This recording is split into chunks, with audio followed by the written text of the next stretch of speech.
¿Cuántos de nosotros nos hemos imaginado lo que sería tener nuestro propio negocio? La verdad es que suena muy padre, ¿no? ¿Cuántos de nosotros lo hemos intentado? ¿Y cuántos de nosotros hemos fracasado en el intento? La verdad es que no es fácil ser un emprendedor, no importa la industria a la que se quiera entrar.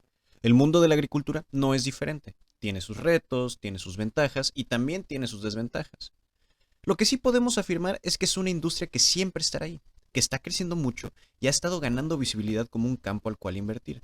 Tiene muchísimo que ofrecer a la persona lo suficientemente valiente como para entrar. Vamos, muchos de ustedes que nos escuchan saben exactamente de qué estoy hablando. Es un área de muchísimo riesgo, pero también de muchísima ganancia si se hace bien. Y como dice Cantinflas, ahí está el detalle. El campo es un área que depende mucho de la buena planeación, ya sea para bajar fondos, plantar el producto correcto o crear alianzas estratégicas. Y justamente de eso queremos hablar esta vez. Este episodio marca el comienzo de una serie de misiones sobre agronegocios que llevamos muchísimo tiempo queriendo hacer. En esta primera parte hablaremos del ambiente de los agronegocios en general, el mercado donde se mueven, qué tipo de agronegocios existen y cosas importantes a considerar antes de iniciar en la aventura que llamamos la agroindustria.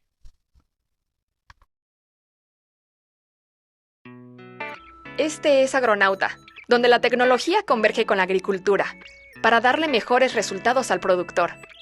Hablaremos de tecnología, cultivos, métodos de producción, nutrición, desarrollo sustentable, nuevas técnicas y todo lo que está revolucionando al sector agro en Latinoamérica y el mundo. Esperemos que disfrutes de este intercambio de ideas. Bienvenidos a Agronauta, el espacio donde navegamos por los extensos mares de la agricultura para traerle los temas más relevantes y vanguardistas para el productor. Mi nombre es Héctor Reider. Yo soy Tonatiu Quiñones. Hola, yo soy Guillermo Vázquez. Y pues hoy hablaremos sobre los negocios, los agronegocios específicamente. Queremos darle un tono un poco general, básicamente cuáles son las ventajas, desventajas de entrar a este interesantísimo mundo que es el agro. ¿De qué más vamos a hablar? Vamos a hablar de, pues, cómo está el mercado, ¿no? ¿Cuál es el estado actual del mercado? ¿Qué proyecciones vemos hacia el 2021, este año que a ver si nos sale igual que el pasado, que estuvo medio pesado? Sí, ¿no? Y ya Sí. este año de barcos atorados y de virus. El panorama Sí. general, ¿no? El panorama, cómo estamos y a dónde vamos y cómo se comporta México, el papel de México en el mundo contra los otros países, ¿no? Ujú, también. Exportadores de productos alimentarios. Y Y sobre pues, todo la vista general de qué podemos hacer como emprendedores, como gente normal de a pie o gente que participa directamente en una empresa, ¿no? sí, o sea, básicamente que las cosas que nos conviene tenerlas en cuenta cuando queremos empezar, ¿no? No son tanto los pasos, sino no se les olvide esto, Pues sí, ¿no? porque no Yo estamos para enseñar. también, aparte, sí, no. Ok, Pero pues yo creo que una cosa muy fácil para empezar es que muchos productores de los que ya nos escuchan, pues sabrán que este año pasado y este año el campo ha crecido, ¿no? Yo creo que también por lo que pasó en Texas se vio favorecido bastante el campo mexicano y eso, pues, la verdad es que ha estado muy interesante cómo, a pesar de todo lo que ha sucedido en la pandemia, continúa creciendo el campo. De hecho, creo que para la horticultura se espera un crecimiento cercano aquí tengo el dato, no me, este, del 1.9%, nada más, solamente la horticultura, ¿no? pues bueno, el año pasado solamente hubo dos áreas que realmente crecieron, ¿no? Una era obvia, pues obviamente el sector de las Ujú, telecomunicaciones, el ujú. tema de todas las computadoras, de todo lo que es El comunicaciones, todo lo que Netflix, es Netflix, sí, Netflix, brutal. el También lo que Netflix. fue en la parte de retail, lo que era la gente que compra en línea, Ujú. los comercios en línea. Y en la parte de alimentación pensábamos que iba a haber un efecto fuerte al principio, pero pues no, el campo, específicamente el campo en México y en parte de Latinoamérica, se esperaba que hubiera ningún impacto y parece que no, creció el 2%. Esto se oye muy sencillo decirlo, 2% para un negocio tan grande como que es más grande que el petróleo, que es más grande que las exportaciones de otras áreas, pues significa mucho. Eso quiere decir que el Un campo, montón. pues es uno de los pilares más grandes. A mí me impresionó mucho, yo he dicho en algunas partes, que dejó de ser el patito feo en las inversiones por dos factores principales, porque es un negocio que está creciendo y segundo, porque es muy seguro, mucho más seguro producir.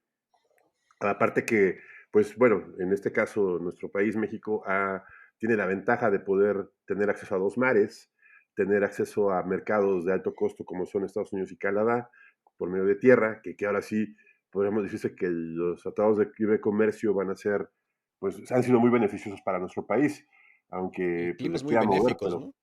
sí, benéficos, sí. Y pues realmente como economía hemos crecido mucho desde el aguacate, que es el oro verde, las berries, los hortícolas, y sí seguimos importando muchas cosas, sobre todo maíz, soya, pero ya no dependemos tanto de ese mercado, ¿no? Y está creciendo muy rápido. Ujú. No. Claro, y Y comentarles, bueno, ahí me gustaría agregar un poquito de cifras para complementar sus dos comentarios, ¿no? Digamos que en México, a partir del 2018, desplaza a Argentina como el 10º lugar, ¿no? En el top 10 de países exportadores a nivel mundial. México entra en el top 10 en el 2018 en el lugar número 10º, con un valor de mercado de 35 mil millones de dólares. Eso es el valor del mercado de productos agropecuarios hace tres años, ¿no? Pero ¿qué pasa en el 2019, en el 2020? Pasamos del lugar número 10 al lugar número 8.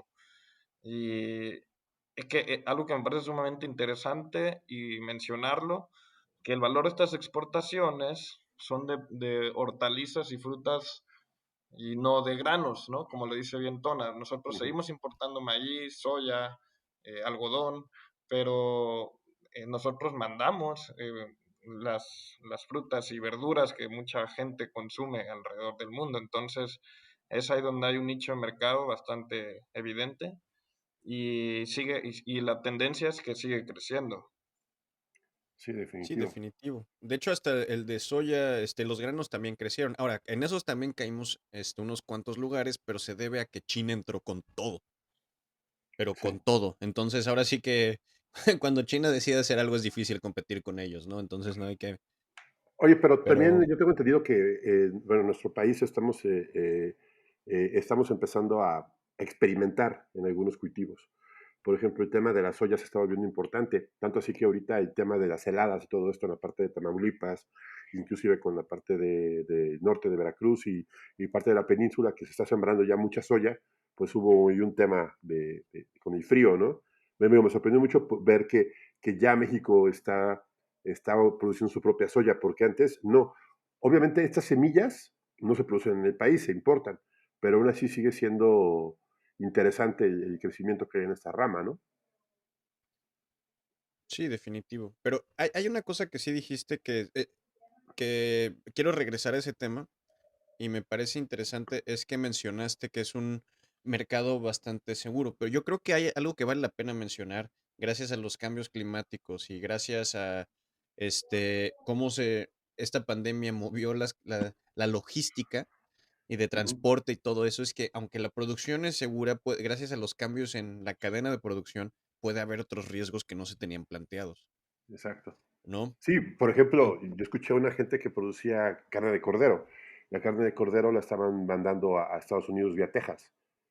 Ujú. Y pues ellos viven a lo que tengo hoy, lo que mato hoy, y compran los ranchos vecinos. Eso me lo platicó una persona que se dedica al tema de la carne de cordero, porque en México casi no se consume carne de cordero, se consume en Estados Unidos.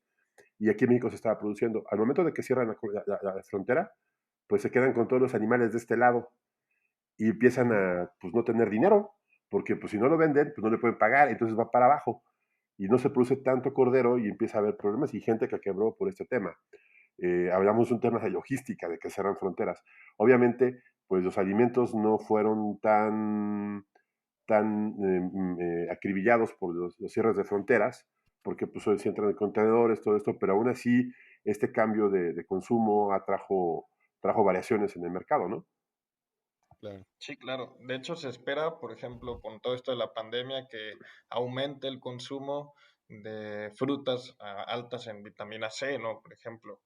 Esa es una tendencia bastante obvia y hay productores que le están apostando a cultivos de alto valor que tengan un alto contenido de vitaminas o minerales que saben que ahorita la gente con toda la pandemia lo va a comprar. Es bien interesante eso que menciona Tona. En la parte de hortícola, pues lo hemos visto, ¿no? Los aranceles en ese entonces, fue en el año antes del COVID, ¿no? En el 2019, Sí, cuando Donald Trump pone aranceles al tomate mexicano y pues a mí me tocó ver en campo productores grandes en invernadero de tomate cambiando a otros cultivos como bell pepper o incluso arándanos dentro de un invernadero.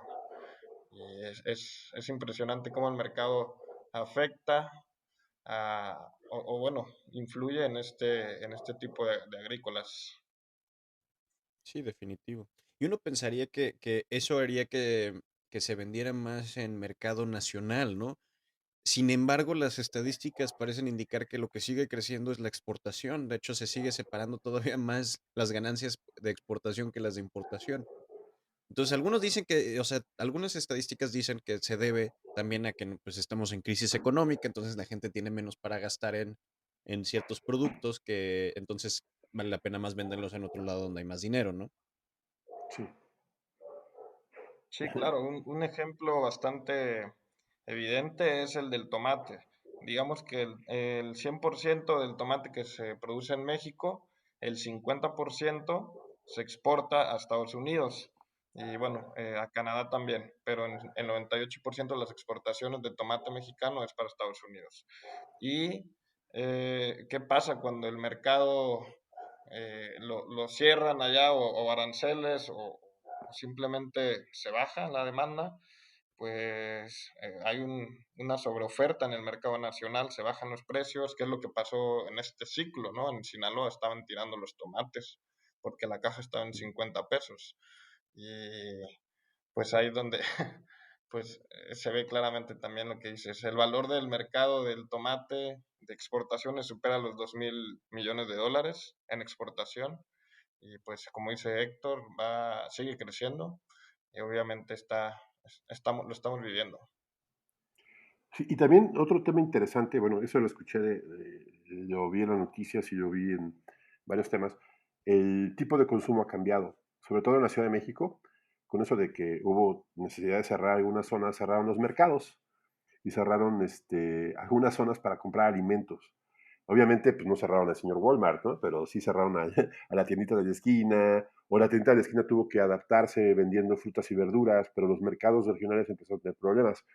La cadena en la central de abastos cambió, hubo jugadores nuevos, también hubo gente local que empezó a distribuir sus propios em, temas. Y por ejemplo, me llamó mucho la atención la semana pasada, escuché que el tema de las chinampas en la Ciudad de México me es un fenómeno muy extraño, porque dice que ahora las están abandonando.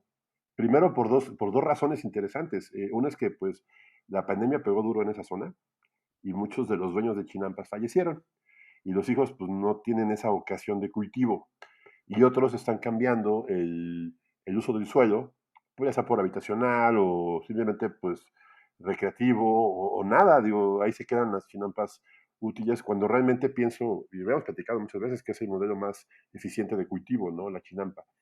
Y, y esto conllevó que todo el mercado de la Ciudad de México se está viendo pues modificado. Entonces, no se ha hablado mucho del tema, extrañamente, pero sí se han encarecido mucho los costos de frutas y verduras en la Ciudad de México, por lo que me comentan algunas personas, ¿no?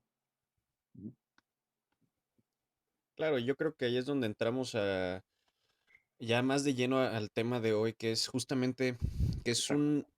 un, este, un negocio que tiene muchísimos beneficios, muchísimas ventajas, pero tiene otras desventajas que muchas veces no tienen nada que ver con la producción en sí, sino la logística que lleva tu producto al comprador, que saber a quién venderle, con quién hacer los negocios, con quién transportar.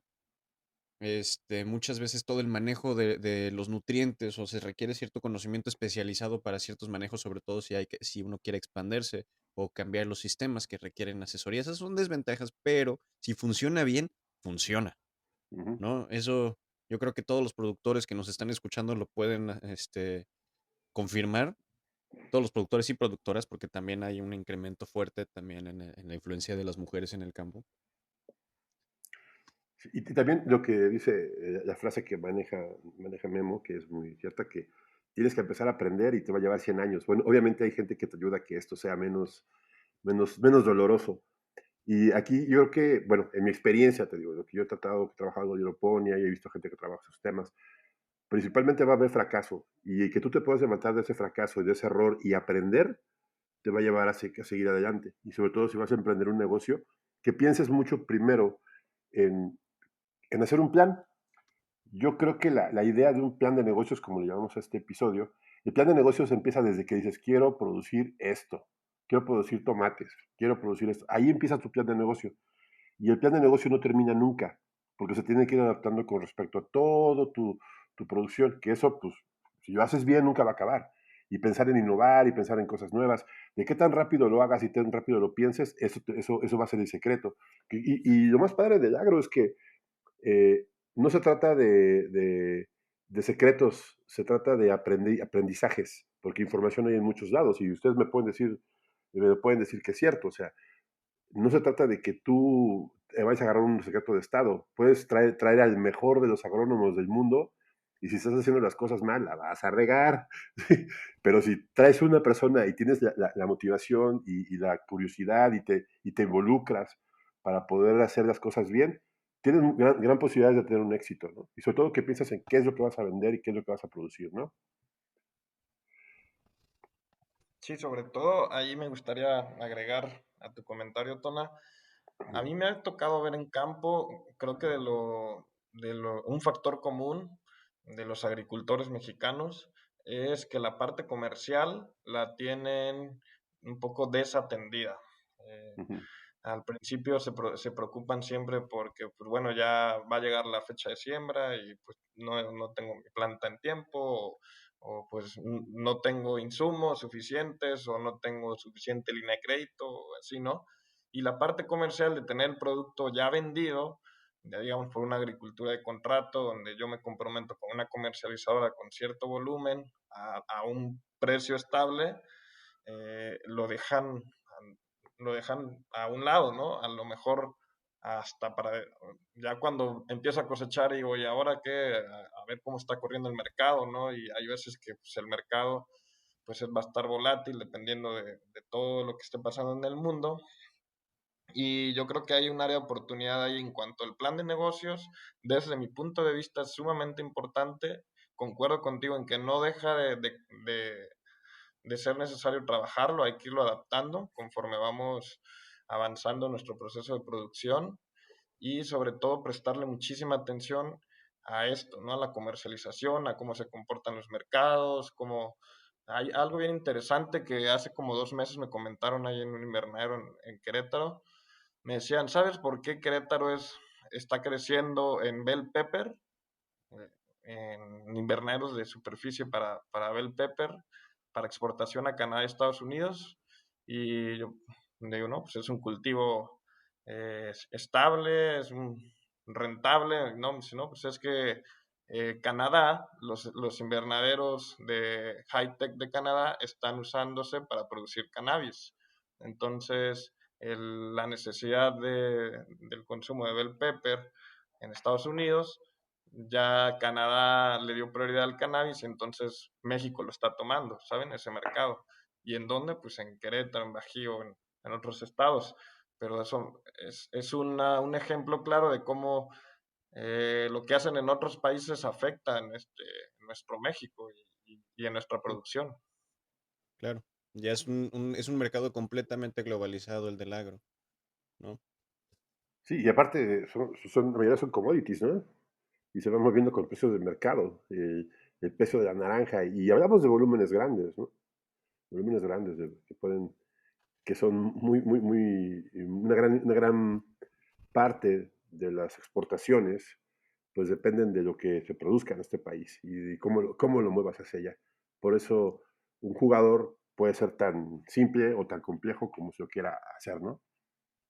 Y yo creo que eso nos lleva, de hecho, al primer punto importante que queríamos hacer es cuando uno está decidiendo qué quiere hacer con su producción es qué tipo de mercado quieren, bueno, una de las primeras decisiones que se tiene es qué tipo de mercado quieren atacar, ¿no? Quieren meterse al mercado local, al regional, exportar, ¿no? ¿Cuál es? Va a estar regido obviamente siempre por diferentes reglas, diferentes calidades que tienen que manejar en su producto, diferentes sitios para vender, ¿no? Entonces es una de las cosas hay que tomar siempre en cuenta. Yo creo que, como estaba diciendo Memo, mercado, de las primeras cosas que hay que tener siempre en vista, yo le metería también cuál es lo óptimo, lo que mejor, más me conviene crecer de acuerdo a donde yo estoy geográficamente y a las facilidades que tengo a la mano. Entonces, si tengo un invernadero high-tech, pues ahora sí me vuelvo loco, ¿no? Pero si tengo X 2 hectáreas a campo abierto en un lugar semidesértico, y no con tanta agua, tengo que ser más selectivo de lo que voy a crecer. No puedo aventarme a crecer algo lleno de agua, ¿no? Y también, ¿sabes? Yo creo que el secreto principal es a quién se lo vas a vender. ¿Sí? Pues sí. ¿A quién se lo vas a vender? ¿Y qué le vas a vender? El tema de las lechugas. ¿Vas a vender lechuga fresca? ¿De qué tamaño? ¿O vas a vender ensalada ya hecha? Luego, si la vas a vender en bolsitas, si la vas a vender a tus amigos, si se la vas a vender en un supermercado, si se la vas a vender en una cadena, si se la vas a vender para producción, si vas a cumplir estándares básicos de calidad, o si vas a meterte una certificación para poder exportar. Todo eso empieza a complicar la, la ecuación, pero entre más preparado estés y con más visión tengas, pues más fuerte puede ser tu impacto en el mercado. Sí, sobre todo a mí me gustaría decirles a la gente que nos escucha, productores, ingenieros, asesores, eh, le gustaría recomendarles de dónde podrían obtener esa información. Tal vez, ¿no sabes qué? Yo estoy ahorita como grower en un invernadero o estoy como productor de fresa en Ensenada, ahí en el caso de Héctor. ¿Dónde yo puedo obtener información de los mercados? Ahí, año con año, la Secretaría de Agricultura publica un atlas agroalimentario. El año pasado publicaron los datos del 2019 y indica cómo vamos, ¿no? A nivel mundial.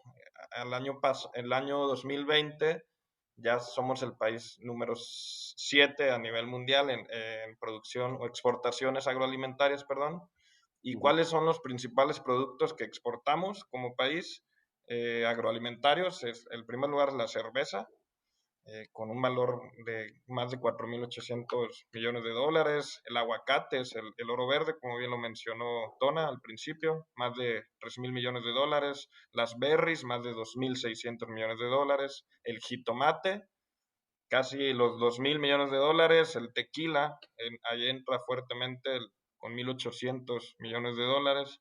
Después le siguen otros cultivos como el pimiento, lo que le mencioné aquí en Bajío, los brócolis, el cor, la coliflor, la nuez, en el caso del estado de Chihuahua, Coahuila, la carne obviamente, de porcino, de bovino, incluso el chocolate, los cítricos como el limón, la naranja, los espárragos, el mango. Ahí pueden encontrar información de valor del mercado y también hay otra página en Internet que se llama Sistema de Información Arancelaria vía Internet, es de la Secretaría de Economía, y ahí vienen literalmente el valor de exportaciones por mes de diferentes cultivos, ¿no? Diferentes clases de productos. Y entonces Uh-huh. ustedes se pueden dar una idea, como dice Tona, bueno, ¿qué vamos a empezar? ¿Qué queremos producir? Como bien dice Héctor, ¿cuáles son mis condiciones climáticas? Ok, ya lo tengo. Y ahora bien, ¿cuáles son mis posibilidades, no? ¿Cuáles son los mercados? ¿Cómo se han comportado? Y a lo mejor puedo hacer una proyección. Yo creo que también, Memo, es pensar, en este caso es bien importante pensar en qué vas a vender. Si vas a vender un producto de poco valor, por ejemplo, algo que no esté preparado, que salga del campo, etcétera, algún producto con un gran valor, con un alto valor, que tú digas, sabes que esto sí lo voy a producir, le voy a dar mejor empaque, le voy a dar mejor presentación, o algo ya elaborado, ya preparado, que ya digas, sabes que es para este mercado específico, o algo que se te ocurra si vas a innovar, ¿no? Porque podemos decir que en este negocio, los agronegocios son tan sencillos como vender algo que se produce desde el campo, o algo tan complejo como producir alimentos ya preparados, que es toda una rama. Y me acuerdo que cuando dicen agroindustrias, dicen, no, pues agroindustrias son las más grandes de México. Hablamos de las tequileras, las cerveceras, las alimentarias. O sea, eso es agroindustria. Y tan sencilla como la gente que vende sus camotes aquí afuera, afuera del templo, ¿no? Y, o sea, es así tan grande puede ser el mercado, ¿no? Sí, definitivo. Y ahí estás tocando un punto muy, muy interesante porque ahorita nos hemos estado, bueno, los dos, porque los dos lo tocaron Memo ahorita que mencionó a las cerveceras y a las tequileras, que nos hemos estado enfocando específicamente ahorita en los productores. Sin embargo, también existen los agronegocios que se enfocan en otras partes de la cadena productiva. Y aún así, si uno es un productor y quiere vender algo más procesado, que es lo que estaba hablando Tona, hay que buscar a estas personas. Y ese es otro mercado completamente, ¿no? Porque están los brokers, los que se dedican a posicionar el producto, que si uno quiere trabajar en broker, yo creo que la parte más importante es la confianza con el productor, porque en México tristemente es muy común que se aprovechen de los productores o traten de, me ha tocado verlo con extranjeros, se aprovecharon de mí, si escuchan ahí el triste episodio donde hablo de eso, Sí, sí, donde sí. me confieso ante ustedes, escuchen. Este, pero también está la posibilidad de querer hacer procesar un producto, ¿no? Tengo conocidos que trabajan con el procesamiento de aceites para crear comidas veganas y eso también califica como agroproductos y tiene un alto valor comercial. A final de cuentas no es ya no es producción primaria, ya no están produciendo, pero están activamente comprando y vendiendo. Sí, exacto. Y también cuando tú estás pensando en hacia quién vas, por ejemplo, el tema de la agricultura urbana, que eso es algo muy sencillo como producir cerca de la ciudad, pues obviamente la cadena se vuelve local y se vuelve muy interesante. Digo, yo tengo el caso en la Ciudad de México de ver gente que ya produce lechugas, que es para el consumo local, y ya te ofrecen, ¿sabes qué? Tengo de tal lechuga, tal tipo de lechuga. Aquí mismo en Guadalajara, tengo un grupo de amigos bueno, conocidos, el grupo de Europol de aquí de Guadalajara, que ya producen alrededor de muchas lechugas y ya se entregan de buena calidad. Tanto así que si tienen indicios de alguna enfermedad, no te la compran y tienes que comprometerte a entregar calidad. Y ya están satisfaciendo el mercado local. Y está muy interesante porque entregan lechugas de muy buena calidad con la consigna de que están frescas, están vivas y duran más y tienen mejor sabor y son más crujientes. Entonces un restaurante que tiene ese tipo de lechugas, pues obviamente las atesora, ¿no? O lechugas o otro tipo de hortalizas, ¿no? Claro, sí. Ciertos productos gourmet, ¿no? O especializados ya para... Sí, rico y Sí, divertido. sí, Oigan, y ¿no? ustedes en su experiencia, me gustaría formular una pregunta. ¿Cuál creen que sea mejor negocio? ¿Vender en fresco o vender procesado? ¿Meterse a una agroindustria? ¿Cómo lo ven? A mí me ¿Qué gusta les ha mucho lo tocado procesado. vivir? Bueno, no sé si sea porque, pues, será por mi formación, que me gustan mucho las extracciones. Creo que, por ejemplo, le agregas un valor al producto. Por ejemplo, pongamos, no sé, se me ocurre ahorita, pensemos en arándanos. Tienes un arándano y está muy bonito el mercado y todo eso, pero si tú los excedentes de esa producción se los compras a los otros productores que no lo están vendiendo, y ahí, por ejemplo, tenemos el caso de una persona que lo liofilizaba, y el sabor es muy diferente. O por ejemplo, las hierbas, que tú obtienes los aceites esenciales, que es una cosa que yo me gusta mucho hacer, y le das un valor mucho más elevado, te genera menos riesgo, porque si tú vendes algo fresco, pues tienes que cuidar la cadena fría, etcétera, ¿no? Y por ejemplo, el secado te da otro valor, o alguna extracción de algún metabolito. ¿Ah? Por ejemplo, ahorita, bueno, hablaré del tema verde que viene, el tema verde de la plata esa chistosa, para no decir nombres. Y yo pienso que el negocio ahí no va a estar en la producción de la planta, va a estar en la extracción. Y eso es todo un tema muy complejo, que muchos creen que se va a llenar México de esto. No, en México hay suficiente capacidad para producir. Lo interesante va a ser la extracción, ¿eh? Que ahí no cualquiera la puede hacer. Sí, todo el procesamiento, ¿no? Sí. Yo difiero un poquito de ti, Tona. Ahora sí que creo que también tiene que ver con gustos. Ajá. Sobre quién considera que es mejor, pues depende, ¿no? A lo mejor a mí me gusta mucho producir y todo, pero yo personalmente creo que en la relación riesgo-beneficio, broker es lo mejor que puede ser. Creo que es de muy bajo riesgo en comparación, sobre todo si lo manejas donde tú creas colaboraciones directamente entre comerciantes y productores. Ujú. No, entonces es de muy bajo riesgo en eso. Ahora sí, lo que hay que tener es una buena capacidad para generar confianza, generar redes, cuidarlas, pero el otro beneficio que tienes es que tú puedes saltar en cualquier posición de la cadena productiva de los agronegocios. Tú puedes ser la persona que vende la materia prima para procesar, o si tienen de muy buena calidad directamente a supermercados. Tú puedes ser la persona que está vendiendo el procesado al supermercado o de negocio a negocio Ujú. o a restaurantes. Entonces, es muy maleable, ¿no? Y entre uno más sepa del campo y todo eso, simplemente nutre eso. Entonces, porque ayuda a decidir quién está produciendo bien, quién no. El mayor riesgo que tiene, a mi gusto, es romper esa confianza y aprovecharse. Y el momento que lo haces, ya, se te acabó, te quemas. Yo creo que también es fácil experiencia, Héctor, porque mira, te voy a decir, yo, mi experiencia, que alguna vez quise conseguir plantas aromáticas de calidad en la Ciudad de Ujú. México. ¿Y sabes qué encontré? Nada. Encontré cosas muy malas. O que se encontraba si no había suficiente, o era de exageradamente caro. Entonces, ahora que estoy en esta parte de Jalisco, me encuentro con una posición diferente. Es como dices tú, la mediabilidad de esto, ¿no? Entonces, Ujú. obtienes eh, eh, también depende en qué mercado te muevas y hacia dónde vayas, hacia dónde vaya tu visión. Porque, por ejemplo, ahorita veo que N cantidad de plantas, producción más grande y se pueden hacer negocios mucho más interesantes. Y conocer el comprador creo que al final es la clave de esto, ¿no? Y tener quién te compre las cosas. Sí, definitivamente. Es algo que eh, lo comenté al principio, ¿no? Tener a alguien ya vendido mi producto antes de producirlo. En mi experiencia, estuve trabajando hace como 5 años en una comercializadora de tomate reconocida aquí en México. Y pues sí, me tocó escuchar de todo, ¿no? Tanto la parte del productor como la parte comercializador, como decir al productor es que, ¿sabes qué? Los que nunca pierden son los comercializadores, ¿no?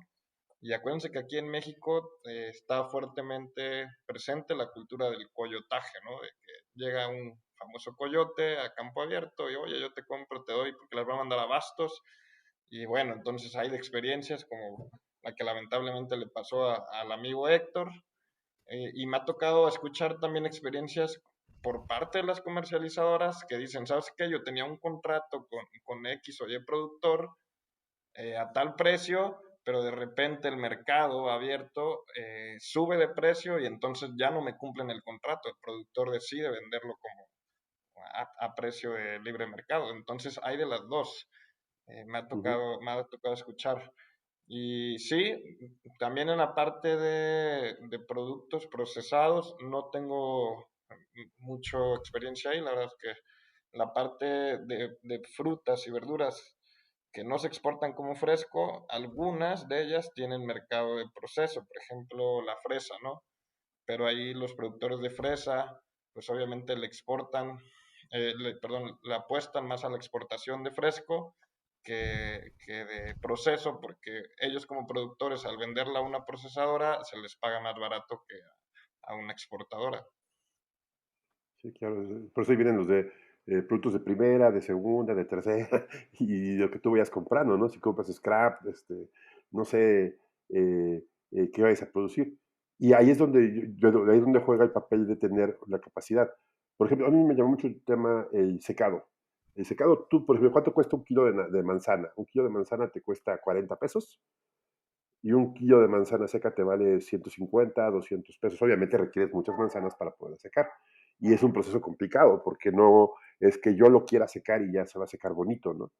Pero obviamente el poder hacer un té, una tisana, un producto de este tipo, que puede ser un buen modelo casero, puede traerte algo muy interesante.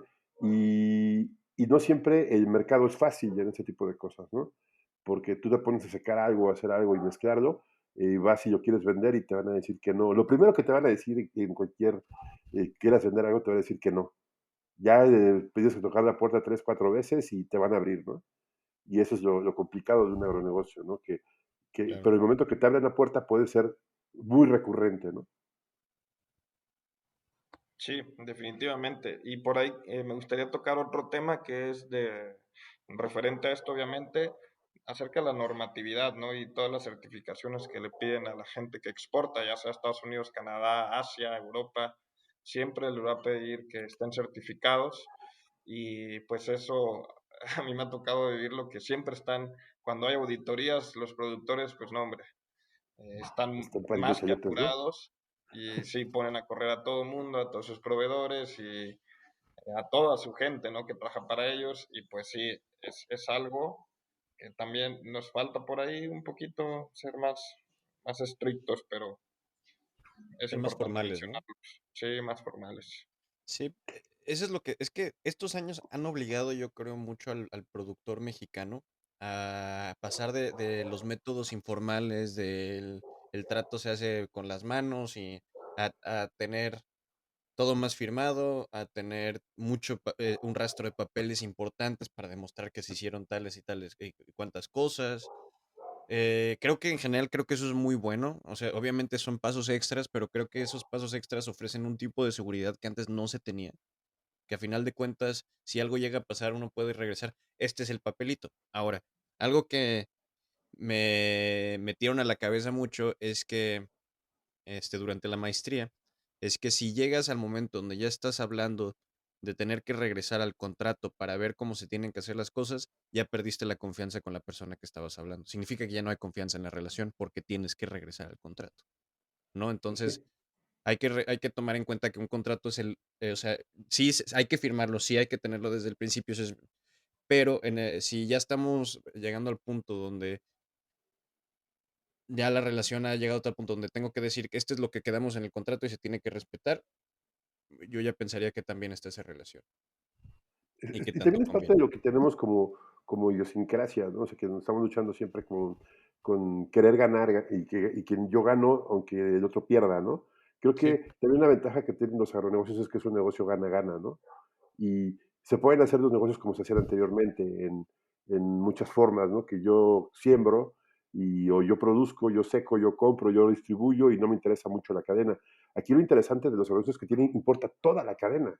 Importa desde que siembra la semilla, la tierra, el abono, bueno, el fertilizante, el que cosecha, el que empaca, el que todo, para El que que llegue riega.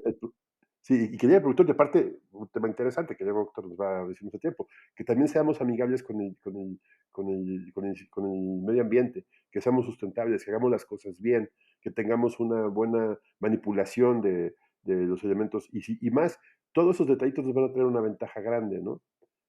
Como productores. Y te digo, aquí creo que, no sé, lo dejo a ustedes saber qué opinan. Creo que en los agronegocios importa toda la cadena, todos.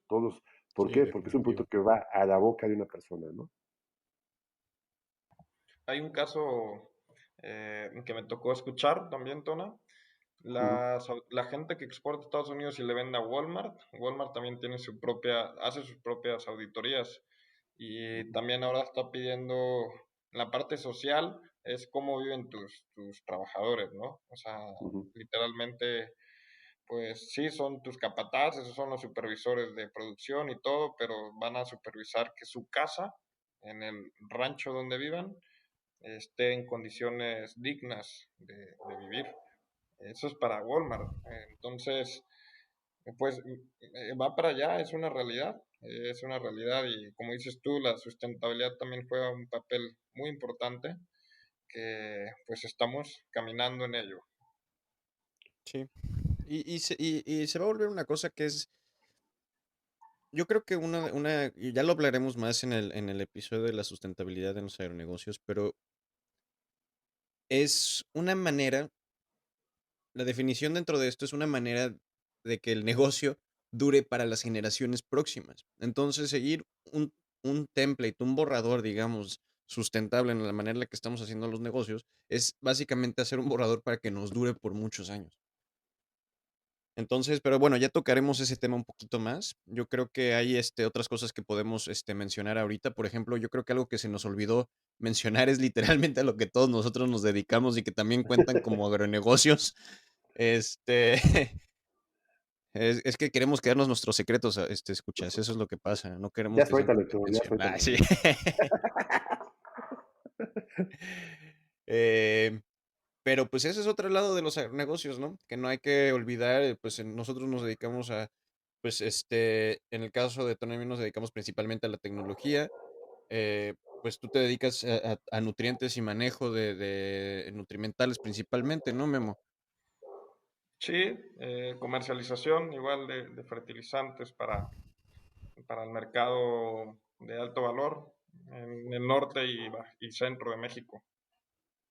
Mm, Y pues eso, al final de cuentas, también son otros lados de los agronegocios que también son sumamente necesarios y conforme va avanzando más, se van la tecnificación, cómo tener a nuestras plantas bien alimentadas, cómo tener a alguien que nos pueda decir cómo hacerlo. Ese es otro lado que hay que considerar, es la asesoría, ¿no? Sí, exacto. Sí, Y, ahí y Tona se- mencionó algo bien importante que nos los dejó así como un buscapiés, ¿no? O sea, que los agronegocios deben de contemplar a toda la cadena productiva. Ujú. Y sí, o sea, la verdad es que habemos muchas personas que vivimos, formamos parte de, como dices tú, Héctor, y a lo mejor a veces no lo dimensionamos, ¿no? Pero también tenemos un papel importante que jugar. No solamente es el agricultor o la gente que procesa o la gente que exporta, ¿no? Son toda la gente que se involucra y que en equipo pues hace realidad estas cifras, lo que hablábamos, de que somos el número séptimo a nivel mundial. Definitivo. Y son cosas que hay que tomar en cuenta al momento de planear el agronegocio, ¿no? Que sí, tantos de los, pues ahora sí que sí son parte de la cadena, pero yo los llamaría un poco satélites porque estamos alrededor. Pero hay que tomarlos en cuenta cuando estamos diseñando nuestro negocio, qué tipo de nutrientes van a estar, cómo lo voy a tecnificar, qué tipo de asesorías necesito, etcétera. Todo ese tipo de cosas hay que mencionarlas también, como dices, Memo. sí, y también cuando construyes una idea de un negocio, de un agronegocio, y estás buscando algo, vas a vender, y por ejemplo, el tema del empaque, y te vas a encontrar con un mundo muy grande. Y creo que ese es algo de los secretos que tiene México. Desde, por ejemplo, la gente que hace etiquetas, que hace cajas, que todos estamos aquí y que es gente muy profesional. La verdad, tú quieres comprar algo de esto y hay gente muy especializada. Te puedes encontrar muy buenas ofertas. Si, por ejemplo, quieres hacer algo empacado, lo puedes mandar a llevar a una empacadora. Las empacadoras han cambiado mucho. Si no puedes buscar bolsas, mandarlas a imprimir, en todo el país se puede. No sé, concibe bien tu idea, que concebir bien una idea puede llevar ventajas fuertes, ¿no? Claro. Hay muchas formas de encontrar soluciones a problemas tan sencillos o tan complicados, ¿no? O sea, por ejemplo, ya no, yo diría que muchas veces tienes que pensar primero en lo que vas a producir y te vas para atrás, ¿no? Y tienes que ver todos los factores que te van a incluir, ¿no? Tengo que producir, no sé, fresas, y fresas que lleva la planta, que esto, que lo otro, cómo les voy a empacar, cómo les voy a vender, a quién se lo voy a vender, cuánto se lo voy a vender, qué espero, cuál va a ser mi rendimiento, y sobre todo de que no dejemos de lado el tema del dinero, porque si vamos a Claro. hacer dinero, pues tenemos que empezar con dinero. Sí, una inversión. Y creo que puede ser tan pequeña o tan grande, o tener un colchón, tener un crédito, que habló Memo. Si tenemos una buena idea, la podemos fundamentar para crear para amalgamar algo más fuerte, ¿no? Y llevarlo directamente hacia atraer capital privado. Ya creo que también otro tema interesante del agro mexicano es que ya no estamos tan dependientes del dinero público en algunos Ujú. aspectos. Ese es un tema muy interesante que también se está volviendo importante la inversión privada, ¿no? En el agro. Así es, Tona. Tocas un tema bien importante, lo del financiamiento, lo de el capital social pues, para empezar un agronegocio. Actualmente hay muchas herramientas, o sea, desde conseguir la lana prestada con el compadre, desde comercializadoras que te habilitan, digamos, con X cantidad por hectárea o te apoyan con la plántula o te apoyan con insumos durante todo el ciclo. Hasta, por ejemplo, los bancos ahora tienen ya su rama de agronegocios con obviamente diferentes tasas, que una tasa hipotecaria o una tarjeta de crédito, ¿no? Entonces, otra parte que me gustaría mencionar, también hay programas a fondo perdido, por ejemplo, por parte de algunos gobiernos estatales o del gobierno federal, y donde uno como productor puede aplicar a este recurso, a este apoyo, y puedes echar a andar tu negocio, tu agronegocio. Para todo esto, siempre va a ser bien importante tener definido tu plan de negocios, o sea, que es tu llave con la que vas a abrir cualquiera de estas puertas, ¿no? Presentarle los números, hacer las corridas, los diferentes escenarios, el escenario pesimista, el optimista, el estable, pues, y ver cómo se comporta tu dinero en el tiempo, ¿no? Y tu proyecto en el tiempo. Y para eso es necesario el plan de negocios, que es lo que vamos a comentar en el segundo capítulo, un paso a paso. Un paso a paso. Definitivo, ¿no? Y de hecho hasta la cantidad de personas que uno va a contratar, ¿no? Así de específicos piden hacer estos proyectos. Y pues de hecho yo creo que esa es una gran manera de hacerle una entrada al próximo episodio. Justamente estamos llegando al límite de nuestro tiempo. Entonces no sé si quieren terminar con alguna conclusión sobre este episodio, cosas importantes a considerar, errores que suelen ser muy comunes, este, algo que les gustaría decirle a los escuchas, aparte de adiós. Pues si quiere empiezo yo, para que tengan chance de pensar. Ah, Este, gracias, para terminar con broche de oro. digo, el primero que se avienta, los demás ya saben cómo va a estar el brinco, ¿no? Pero bueno, creo que el tema de lo que yo sí quiero dar como conclusión, y bueno, como tema, ya que hablamos como que dijimos todo pero nada, yo creo que aquí el tema es que esto está siendo negocio, somos una posibilidad de crecimiento de la gente que se dedica a los agronegocios, somos ya más visibles, o sea, ya la gente que hace negocios ya no es la misma de antes, está cambiando mucho la percepción de esto, y aparte que pues empezar un agronegocio se empieza con una idea simple y que se puede ser tan compleja como la queramos hacer.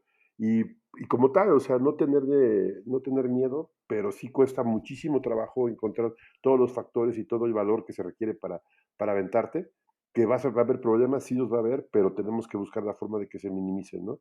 Y de que puede haber errores, el principal error es, que yo digo en un agronegocio, yo lo he visto, es que te desesperes, porque puede ser que a la primera no te salga, que se te mueran todas las plantas, se te muera toda la producción, pero ya vas a aprender. Y hay gente que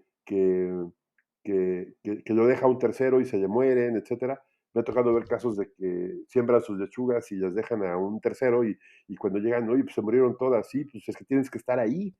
O sea, esto te va a exigir mucho. Y te va a exigir mucho de parte de la producción y de parte del cliente. Porque el cliente te va a pedir calidad y le tienes que entregar. Así sea algo local o algo complejo, ¿no?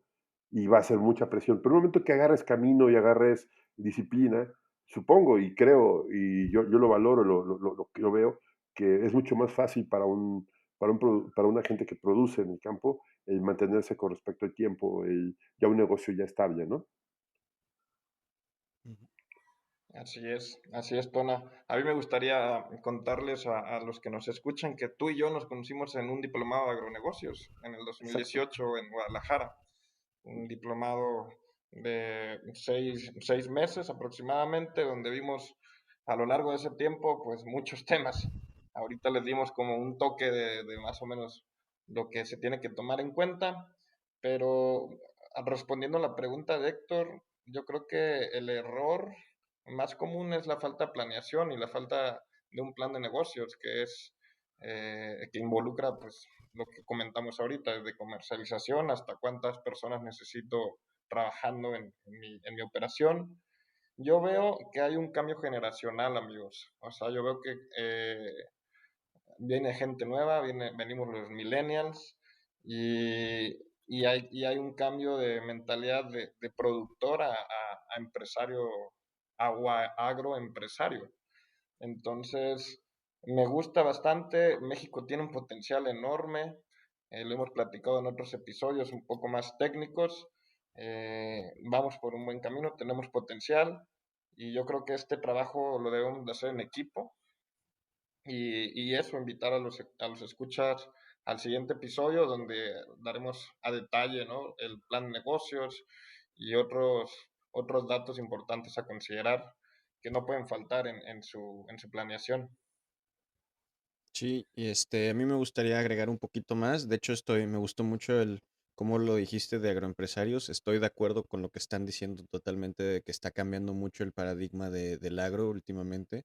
Creo que, la verdad es que no he hecho la investigación porque no sé si es un factor generacional o por qué, pero se ha estado acercando mucho y se ha estado trayendo mucho al frente de las cosas el mundo del agro. Se está viendo como algo muy viable. Pero creo que es importante no olvidar que el mundo del agro es un montón de cosas. Entonces, si ustedes están muy interesados en entrar al mundo de agro y nos escuchan porque les interesa este tema, no necesariamente tienen que entrar a vender, a producir, ¿no? A lo mejor pueden procesar, a lo mejor pueden asesorar, a lo mejor pueden transportar, pueden un montón de cosas. Y la otra cosa muy importante es que este es un negocio, todos, ¿no? Pero este es especialmente un negocio de la confianza. Y eso es algo que nunca se puede olvidar en este. Entonces, siempre hay que tratar de trabajar en conjunto, de ser ganar y ganar, pero siempre trabajen con confianza, ¿no? Y bueno, yo creo que esa es mi conclusión. A menos que quieran agregar algo más, yo creo que podemos dar por terminado este episodio. Como siempre, agradecemos que nos vengan a escuchar. Sí, muchísimas gracias y que nos sigan en nuestras redes sociales, en Instagram, en Facebook, en LinkedIn, en Twitter, como Agronauta MX. Tenemos la página web, y sobre todo agradecer mucho, pero mucho, mucho a la gente que nos escucha en otros países, en México, en Colombia, en Estados Unidos, en Chile, en Países Bajos, Perú, Canadá, España, Uruguay, Italia, República Dominicana, Guatemala, Brasil, Argentina, Panamá, Ecuador y Puerto Rico. Hasta el momento que yo tenga, creo que hay más países y pues a todos muchísimas gracias. Esperamos que tener un esfuerzo más grande para poder llegar a más gente, ¿no? Y que nos acompañen en la próxima parada, en el siguiente puerto que va a ser el mismo agronegocios, pero ahora en el ABC del plan de negocios y donde trataremos a fondo, a profundidad, paso a paso. Y bien, nos vemos pronto. Muchas gracias. Hasta la próxima. Hasta la próxima. Hasta la próxima.